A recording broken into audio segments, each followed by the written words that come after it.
I never thought much about my neighbors. You move into a quiet street, mow your lawn, wave at people, and that's about it. But when I moved into that small house at the end of Pine Ridge Lane, I learned that not all neighbors just wave back.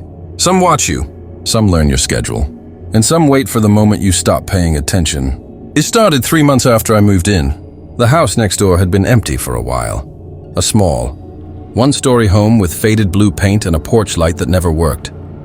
I didn't notice anyone moving in. No moving truck, no furniture being hauled in, nothing. One night I just saw a light flick on in one of the back windows. That's when I realized someone was living there now.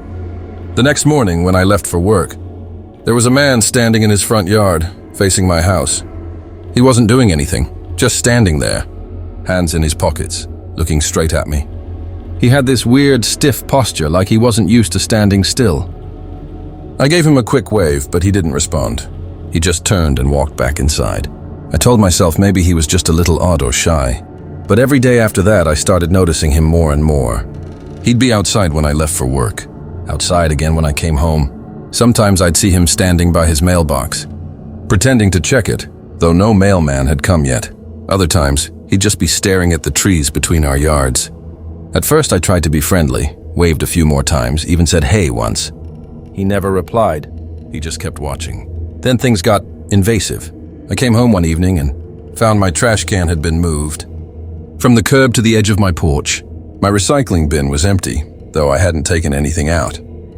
When I opened it, I realized someone had gone through my garbage. The bags were torn open. The contents shifted around. The next day, I caught him again. I came out early in the morning and saw him walking slowly along the property line, looking down at my yard like he was inspecting it. I shouted, "Can I help you?" He froze, then turned toward me and smiled, but it wasn't a normal smile. It was this slow, stretching grin that didn't reach his eyes. He mumbled something I couldn't make out, and then just walked back to his front door. That night I couldn't sleep. Around 2:30 a.m., I heard a sound outside, faint crunching, like footsteps on gravel. I looked through the blinds, and there he was again, standing near the fence, staring right at my house. He wasn't moving, just standing there, in the dark, facing my window. I didn't have the guts to go outside. I just stayed still, watching him, until he eventually turned and walked back into the shadows. The next morning, I called the landlord to ask about him. She said his name was Harold and that he'd been living there for a while, but when I asked how long, she hesitated. "It's hard to say," she told me. "He's quiet." That's all she said before quickly changing the subject. Days passed. I started keeping my blinds shut at all times. One afternoon, I found a note stuck in my mailbox. It wasn't in an envelope, just a crumpled piece of lined paper with shaky handwriting that said, "I hear you at night." No name, no address, just that. That's when I started feeling real fear for the first time. I thought about calling the cops, but what would I even say? My neighbor watches me? It wasn't illegal. Creepy, yes, but not illegal. Then one night, everything escalated. It was a Thursday. I came home late from work, maybe around 10:30. As I was unlocking my door, I noticed something off. The light in my hallway was already on. I knew I'd turned everything off that morning. I froze. My first thought was that I was being paranoid, but the feeling in my gut screamed otherwise. I slowly opened the door and called out, "Hello?" No answer. The house was quiet, except for this faint creaking noise coming from the back room. I stepped inside and grabbed the nearest thing I could find, a wrench from my toolbox by the door. I crept through the hallway, trying not to make a sound. When I got to the living room, I saw something that made my blood run cold. My back door, the one that leads out to the yard, was wide open. The wind was blowing through it, moving the curtains. I rushed to it, heart pounding, and flipped on the porch light. And there he was, Harold, standing at the edge of the yard, half hidden behind a tree. Just standing there again, watching. Only this time he said something. His voice was hoarse, like he hadn't spoken in days. "You shouldn't leave your lights on," he said. Then he smiled again, that same awful, stretched grin, before turning around and vanishing into the darkness. I locked the door, called the police, and told them someone was trespassing. They arrived 20 minutes later, looked around, and found nothing. No footprints, no sign of forced entry. The officer even suggested maybe I'd forgotten to lock the door properly. But I knew what I saw. That night, I moved a chair against the door and didn't sleep at all. And around 4 a.m., I heard it again. Tap, tap, tap. A soft, rhythmic sound, coming from the window right beside my bed. Tap, tap, tap. It was soft, like someone gently drumming their fingers on the glass. I froze in bed, too scared to even breathe. My blinds were down, but I could see a faint shadow behind them, the outline of a head. I didn't move. I just lay there, clutching the blanket, waiting for it to stop. But it didn't. The tapping got slower, almost deliberate. Tap, tap, tap, then silence. I waited another minute, heart hammering, before I finally got up. I reached for my phone and turned on the flashlight. The second I pulled the blinds open, my stomach dropped. There was no one there, but on the glass, smeared in something dark and greasy, were fingerprints, long, streaky marks right where the tapping had come from. I ran outside, my flashlight shaking in my hand, and swept the beam across the yard. Nothing. No movement. No sound, not even the wind. It was dead silent. I didn't sleep at all that night. The next morning, I decided I'd had enough. I drove to the police station with the note and told them everything. The staring, the trash, the open door, the fingerprints. The officer at the desk wrote it all down, but I could tell he didn't believe me. "You sure you're not just misinterpreting things?" he asked. "People get nervous living alone." I wanted to scream. Instead, I just nodded and left. When I got home later that day, Harold's house looked different. His curtains, which were always shut, were now wide open. And through the window, I could see something strange. The walls inside were covered with photos. Hundreds of them. I could barely make them out through the glare of the glass. But one thing was clear. They were all photos of my house. Some were taken during the day, some at night. Some zoomed right into my windows. My skin crawled. I snapped a picture from my phone for proof, then backed away. That's when I saw it. Movement behind the curtain. The faint shape of a head turning, facing me. I didn't wait. I ran back inside, locked every door and window, and called the police again, practically shouting this time. They came, 2 officers, serious now. They went next door, knocked for several minutes, and finally broke in when there was no answer. I stood on my porch, heart racing, as they disappeared inside. After a few tense minutes, one of them came back out and said, "You might want to come look at this." I followed them in. The smell hit me first, a rotting, sour stench that made me gag. The place was filthy, cluttered with trash bags and piles of old newspapers. But that wasn't what froze me in place. The walls. Every inch was covered in photos of me. Me mowing the lawn, me sitting at my desk through the window, me sleeping on the couch. There were hundreds of them, arranged in neat little rows. Some were printed, others were Polaroids, all tacked up with pins and bits of tape. And in the middle of the wall, right above his old recliner, was a photo I didn't recognize. It was me, standing in my bedroom asleep with the window open. Taken from just a few feet away, one of the officers cursed under his breath. "We'll need to run prints and check the basement," he said. Basement. Until that moment, I hadn't realized Harold's house even had one. They opened the door and shined a flashlight down. The stairs were old wood, creaking under every step. The air that came up was thick and cold, like the smell of wet dirt. I followed behind them, my chest tightening with every breath. At the bottom, the beam of the flashlight swept across something that made all 3 of us stop. It was a mattress, stained, filthy, lying in the corner. Beside it was a small table with a half-eaten sandwich and a collection of Polaroids scattered across it. These ones weren't of me. They were of other people, different houses, different towns. And taped to the wall above them was a single handwritten note that said, "They don't see me until I'm inside." That was when the officer called for backup. They searched the house top to bottom, but Harold was gone, completely gone. They found a back door in the basement that led out to the woods. Behind the neighborhood, the tracks in the mud were fresh, maybe less than an hour old, but they disappeared into the trees. The police combed the area for days, but he never turned up. Not once. No trace, no sightings, nothing. After that night, I couldn't stay there anymore. Even when they told me it was safe, I couldn't shake the feeling that he was still out there, watching, waiting. I sold the place within a month and moved across the state. For a while, things were better. I tried to forget, tried to convince myself it was over, But about a year later, I got a package in the mail. No return address, just my name, printed in block letters. Inside was a single Polaroid. It was a photo of my new house, taken from the woods through the trees. And on the back, written in that same shaky handwriting, were 4 words. You moved too soon.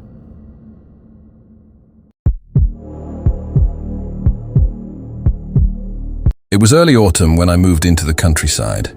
My lease in the city had ended, and I wanted somewhere quiet, peaceful, somewhere I could think. The house I found was perfect, old but solid, sitting on a narrow gravel road surrounded by miles of empty farmland. There were only 3 other houses nearby, one directly across from me, a small blue cottage, and 2 more down the road. The first day I arrived, I noticed a woman in the blue cottage watching from her porch. She didn't wave or smile, just watched. She was probably in her late 60s, with short gray hair and a faded sweater that looked older than me. I waved politely. She didn't move. That night I unpacked until late. Around 10 p.m. I went out to the porch for some air. The air smelled of rain and soil, crisp, earthy. That's when I noticed something strange. The woman across the street was still sitting on her porch. No lights on, no sound, no phone in her hand. Just sitting there, watching. I tried to tell myself she was just curious about her new neighbor. But as the minutes ticked by, the unease in my stomach grew. When I finally went back inside, I caught a faint reflection in my window. She was standing now, near the edge of her fence facing my house. I shut the curtains and locked the door. The next morning, I went outside to start my car. Something was tucked under the wiper, a folded piece of paper. I opened it and read, "Don't stay out after dark. Not here." There was no signature. At first, I thought it had to be a prank. But when I looked up, the old woman was back on her porch, watching me.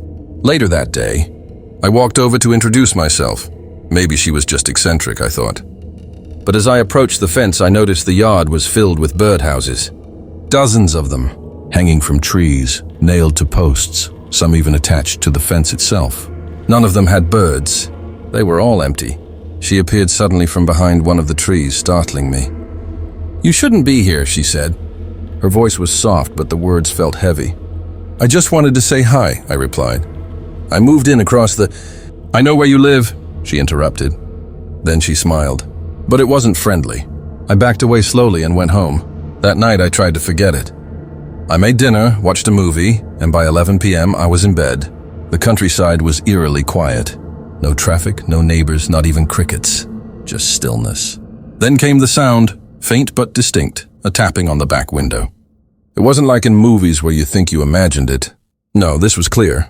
3 gentle taps, perfectly spaced. I froze. The back window faced the forest that stretched for miles behind the house. I got up slowly, trying not to make noise, and grabbed the flashlight I kept near the door. When I shined it through the kitchen window, I saw nothing, just the black outline of trees. But then, in the beam's edge, something moved. A shape, small, crouched, ducked behind a tree at the edge of the yard. My chest tightened. I couldn't tell if it was a person or an animal. But whatever it was, it had been right outside my window. I turned on every light in the house and locked every door. The next morning, I walked around the yard. The ground was damp from the dew, and near the window were footprints, small, barefoot prints. They led straight from the forest to the back of my house, then back again. I went to the old woman's house that afternoon. I didn't even plan to speak. I just wanted to see if she'd noticed anything strange. She was standing in her yard again, clipping something from the trees. When she saw me, she sighed, almost like she'd been expecting me. "Did you hear them?" she asked quietly. "Hear who?" I said. "The ones that come at night." I laughed awkwardly, thinking she must be messing with me. But her face stayed blank. "You think I'm crazy," she said. "But you'll see. Everyone sees eventually." "What do you mean?" I asked. She looked at the forest. "They come when the wind dies, when you can hear your heart louder than the trees. They watch the windows. If you open the curtains, they'll know you're awake." She turned and went inside, leaving me standing there completely unnerved. That night, I taped the curtains shut. I left the lights off, sat on the couch, and waited. By midnight, the wind had stopped, and somewhere beyond the trees, I heard it. A faint whisper. Not words exactly, more like breathing in rhythm. I moved closer to the wall and pressed my ear to the glass. Then came a soft scraping sound, like nails dragging across the siding. Something was moving along the wall of my house. I stood there, frozen in place, as the sound moved past one window to the next, slow and steady. I didn't dare look. When it finally stopped, I exhaled shakily, trying to convince myself it was my imagination. But just before dawn, I heard one final sound, a whisper so faint I almost thought I'd dreamed it. It came from right outside my window. "You shouldn't have looked." I barely slept that night. When the sun finally rose, the silence outside felt heavier, not safer. The first thing I did was grab my phone and call the sheriff's office. The dispatcher sounded tired, like this wasn't the first weird call of the week.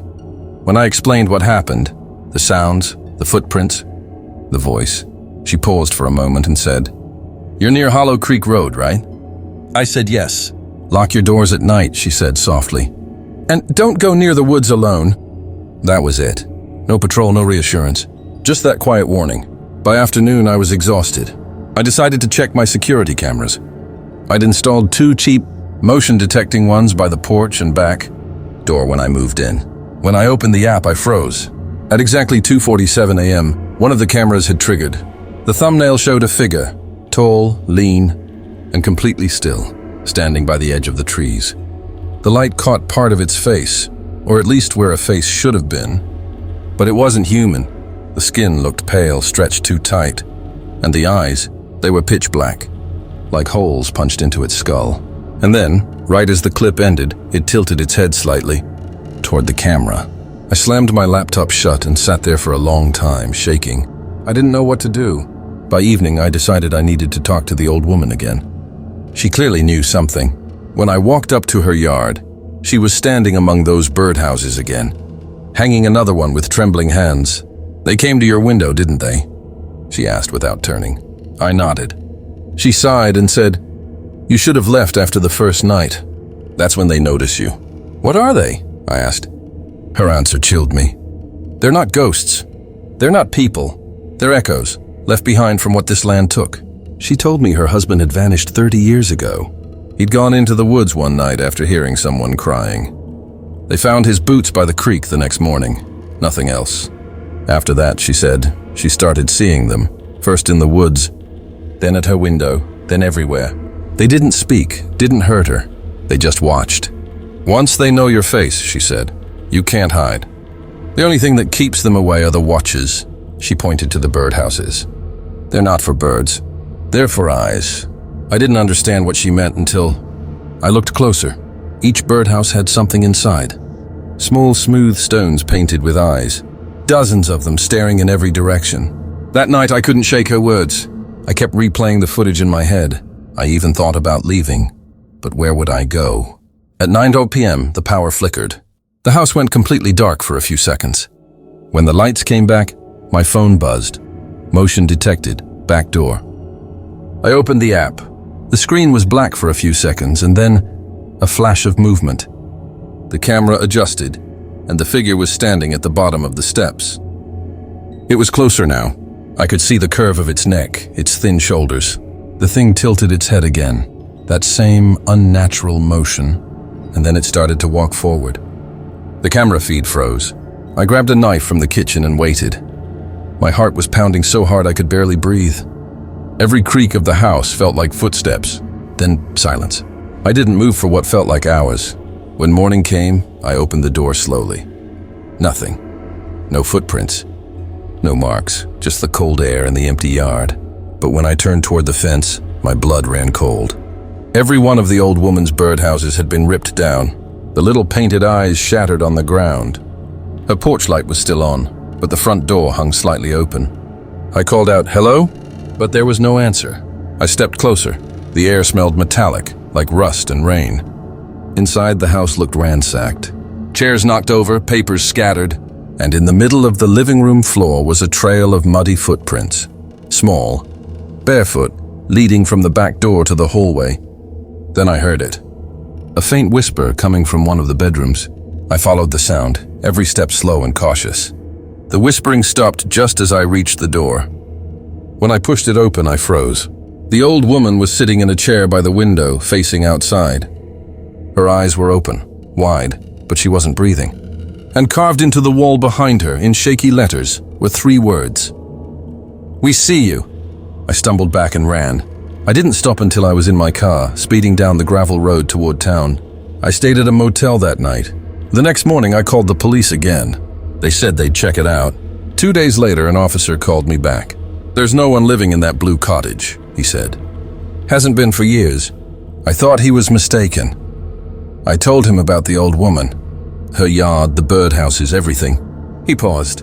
"Sir, the woman who owned that place passed away in 1992. I didn't say a word. Before hanging up, he added quietly, "Funny thing, though. The cabin's full of little birdhouses. Hundreds of them. Every one of them with a painted eye. I moved out the next morning. But sometimes when I close my curtains at night, I feel it. That same cold stillness in the air. And once in a while, just before I fall asleep, I swear I hear tapping on the glass. 3 slow, gentle knocks.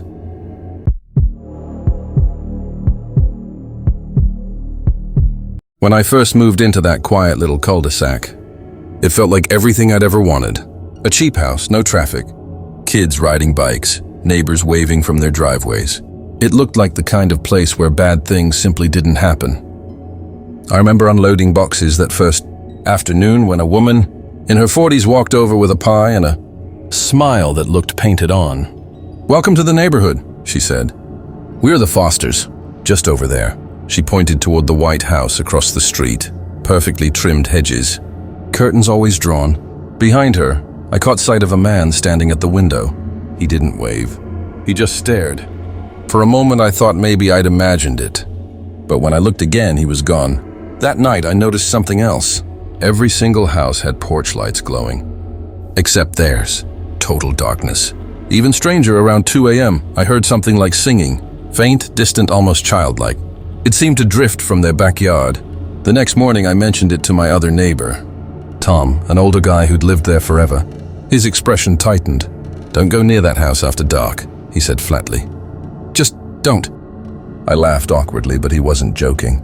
Over the next week, the Fosters waved every now and then, but never left their property. Their blinds stayed closed even on the brightest days. Once I saw the woman hanging laundry behind the house. All the clothes were identical white dresses. And once, I saw a child's hand press against the upstairs window, small and pale. Then one Thursday night, my dog started growling at the back door. He never growled. When I opened the curtain, I froze. There at the edge of my yard was the Fosters' youngest girl, barefoot, wearing one of those white dresses. Her face was turned down, her long hair covering it. She wasn't moving. I opened the door slowly. "Sweetie, are you okay?" "It's late." She didn't answer. When I stepped closer, she finally looked up, and I swear my heart stopped. Her pupils were blown wide, almost black, and her lips were whispering something under her breath. Then she turned and sprinted back across the street, faster than any kid I'd ever seen, vanishing behind the Fosters' fence. I stood there shaking, the night air freezing against my skin. The next morning, I went over to check on her. Mr. Foster opened the door before I could knock. Up close, he looked wrong, like someone wearing a human mask just slightly too tight. His eyes didn't seem to blink. I saw your daughter outside last night," I stammered. "She looked lost." He smiled slowly, lips stretching but eyes staying dead. "We don't have a daughter." And then he closed the door. For the rest of the day, I couldn't shake the feeling that I was being watched. Every time I passed my living room window, I caught a flicker of movement from their house. A curtain shifting, a reflection that didn't match mine. That evening, Tom knocked on my door holding 2 beers. "You saw them, didn't you?" he asked quietly. When I nodded, he sighed. "Everyone here has at some point. The family across the street isn't real. At least not anymore." He told me the Fosters had died 23 years ago, in a fire that started in their basement. Nobody knew what caused it, but neighbors said the smell lingered for months. Burnt plastic and something sweet. The house was rebuilt, but strange things started happening soon after. Lights flickering, voices, sightings of a family that didn't exist. Tom said new owners would move in, last a few weeks, then leave without explanation. "You're the first to stay longer than a month," he said. "That's when they notice you." I wanted to laugh, call it superstition. But later that night, as I was brushing my teeth, my phone buzzed. A text from an unknown number. "We saw you watching. I froze. Another message followed. Come outside. I walked to the front window, my stomach twisting. Across the street, the Fosters' porch light flicked on for the first time since I'd moved in. 3 silhouettes stood there, the man, the woman, and a smaller figure between them. They weren't moving. The porch light flickered again, and in that half-second of darkness they were suddenly closer. Not on their porch anymore, halfway across the road. I stumbled back, locking my door, turning off every light in the house. My dog was growling again, low and steady. Then came 3 slow knocks at the door. I didn't breathe, didn't move. After a full minute, the knocking stopped. When I finally gathered the courage to peek through the peephole, there was nothing there, only the empty street. But across the road, their house lights were still on, every window glowing with that sickly yellow hue. And in the upstairs window, 3 figures stood perfectly still, staring straight at mine. That was the moment I realized something awful. The Fosters didn't just watch from across the street anymore. They knew exactly where I lived. I didn't sleep at all that night. Every creak of the house made me jump. My phone stayed on the nightstand, screen glowing faintly. That unknown number still sitting at the top of my messages like a splinter. I couldn't pull out. By dawn, exhaustion won. I drifted off for maybe an hour. When I woke, sunlight was streaming through the blinds. For a brief, foolish moment, I thought it had all been a nightmare. Then I looked out the window. Every single one of my trash cans had been dragged into the middle of the street, lids off, contents scattered in a perfect circle. In the center of the mess was a single white dress, small, child-sized, laid out flat like a body. I called Tom immediately, voice shaking. He came over within minutes, his face pale. "This is how it starts," he muttered. "They mark you. Once they do, it's only a matter of time." I demanded to know what he meant, but he just shook his head. "You need to leave today. Pack up and go." But I didn't want to be another name on his list of people who'd run away. So I stayed, and that night I paid for it. It was around 3 a.m. when the whispering began. Soft at first, like wind through cracks in the wall, then louder. My dog whined and hid under the bed, something he'd never done before. I crept into the hallway, heart hammering, and that's when I saw it. A shadow sliding along the baseboards, not cast by anything in the room, moving like spilled ink. The whispering turned into a child's giggle. Then a voice, low and wet, right by my ear. "Let us in." I spun around, but no one was there. Suddenly, every window in the house banged shut at once. The lights flickered, dimmed, then glowed the same sickly yellow I'd seen across the street. I ran for the front door, but it wouldn't budge. The deadbolt was unlocked, but the door felt glued in place. Then I heard footsteps on the porch. Slow, deliberate. Through the peephole I saw them, all 3 Fosters, standing inches from my door, faces pale and blurred like water-damaged photos. The man's head tilted to one side, cracking audibly. The woman's mouth stretched unnaturally wide, smiling without teeth. And the little girl, she was holding something. My phone buzzed again. Another text from that same number. "Look behind you." I turned and froze. There, at the far end of my hallway, stood the girl in the white dress. Inside my house, her hair hung limp, dripping as though she'd just climbed out of a lake. Her bare feet left wet prints on the hardwood. She whispered a single word, "Stay." Then the lights went out completely. For a heartbeat, there was nothing but blackness. Then hands, cold, countless, brushed against my arms, my face, my throat. I screamed, swinging wildly, but they were everywhere, pressing, pulling. The house itself seemed to breathe, walls pulsing like lungs. Through the darkness, I glimpsed flashes of things that weren't my home anymore. Scorched wallpaper, charred beams, a basement full of flickering candles and children's shoes lined up in rows. I stumbled backward into the living room and tripped over something. My dog. Lying on his side, paralyzed with terror but still alive. And then, just as suddenly as it began, it stopped. The lights snapped back on. The house was normal again, except for one thing. Across the room, my front door now stood wide open. Outside, the Fosters were no longer on the porch. I ran to the window, but their house was gone. Not just dark, gone. An empty lot where it had stood, weeds poking through cracked concrete. I blinked hard, rubbing my eyes, but it didn't change. The entire White House, the trimmed hedges, the porch, all of it had vanished. I grabbed my dog and bolted to Tom's house, pounding on his door until he opened it. He He stared past me at the empty lot and shook his head slowly. "You're marked now," he said. "It doesn't matter where you go. They're going to follow." I left that cul-de-sac the next morning. Packed my car, didn't even bother locking up. I drove for hours without stopping. Until the neat rows of houses gave way to farmland and the sky turned bruised with evening. I pulled into a small roadside motel, exhausted and shaking. The desk clerk handed me a key without looking up. When I got to my room, I collapsed on the bed, dog curled up beside me. For a few minutes, the silence felt almost normal. Then my phone buzzed one last time. It was a picture, me standing in front of my motel door, taken from inside the room, and just visible in the background, through the dusty window, was the White House, the Fosters' porch light glowing. I never went back to that neighborhood.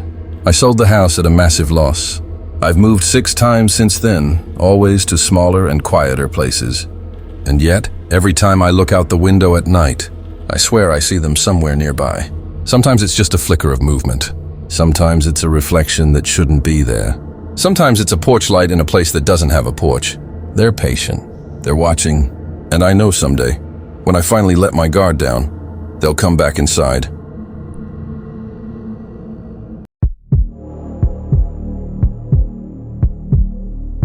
I grew up in the kind of place where nights were too quiet. A flat stretch of farmland surrounded by nothing but rows of corn and the occasional flickering streetlight. When you live that far from anyone else, you learn to tell the difference between normal sounds and the ones that don't belong. That's what made this story so hard to explain. Because I swear, everything started with a sound that didn't belong. It was late September, harvest season, when my dad asked me to help clear out the old barn. The air smelled like damp soil and burnt hay. We worked until the sun dropped behind the fields, painting everything in gold. When we finished, Dad locked the barn and tossed me the keys. "Don't forget," he said. "No one goes into the cornfield after dark." He said it like a joke, but I caught the way his eyes lingered on the rows behind the barn, endless stalks whispering in the wind. I laughed, but later, I realized he wasn't joking. That night, I couldn't sleep. Every window was open to let the cool air in, and through the breeze came a low, steady rustling, too slow to be wind, too deliberate. Then I heard it, footsteps. Heavy, dragging steps moving just beyond the tree line, circling the house. I sat up in bed, heart pounding. Our nearest neighbor was a mile away, and nobody walked those roads at night. For a few seconds it stopped. Then clear as day, a tap, tap, tap. Someone knocking on my window. I froze. I wanted to scream for my dad, but something told me not to. Instead, I slowly turned my head toward the sound. The curtain fluttered once, and in the narrow space between the fabric and the glass, I saw him. A man. Tall, scarecrow thin, wearing something that looked like an old trench coat. His head was tilted downward, but his smile, too wide, too sharp, was visible even through the reflection. He didn't move. He just stood there, one finger resting against the glass, tracing small circles in the condensation. Then in a voice that sounded more like a breath than a whisper, he said, "It's harvest time." I stumbled backward, knocking over my lamp. The crash must have startled him, because when I looked again, he was gone. Dad came running in a few seconds later, shotgun in hand. When I told him what I saw, he didn't question me, not even once. He just locked every door and said, "He's back." That night, we stayed awake until dawn. I kept asking who he was, but Dad refused to answer. All he said was, "He comes when the corn turns brown." The next morning, Dad drove into town to talk to the sheriff. I stayed behind, trying to convince myself it had been a nightmare. But then I noticed something strange. Out behind the barn, a straight path had been cut through the corn. Not trampled, cut. Each stalk sliced clean at the base, forming a narrow tunnel leading deep into the field. And at the entrance of that tunnel stood a scarecrow. At least I thought it was. It wore the same long coat I'd seen the man in. Only this scarecrow's face wasn't made of burlap. It was a mask, a real one. A porcelain mask with glass eyes. I ran back inside and locked the door. When Dad returned that evening, I told him what I'd seen. He went pale. Then he disappeared into the shed and came back with a gas can. "Help me," he said. "We're burning the field tonight." I thought he was joking. He wasn't.